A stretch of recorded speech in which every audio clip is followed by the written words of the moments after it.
আসসালামু আলাইকুম বন্ধু। আজকে জুমার দিন, সকলকে জানাই জুমা মোবারক।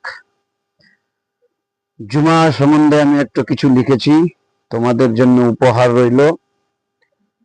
जुमा के दिन है, मौसम हसीन है, कोई बहाना न करना, सीधा मस्जिद की तरफ जाना।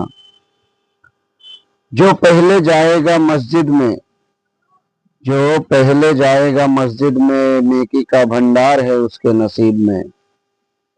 तो कोई बहाना न करना, सीधा मस्जिद की तरफ जाना। जुमा एक ईद है हफ्तों का, जिसे मिलकर भी ना मिला, नसीब खराब है उस बदबख्तों का।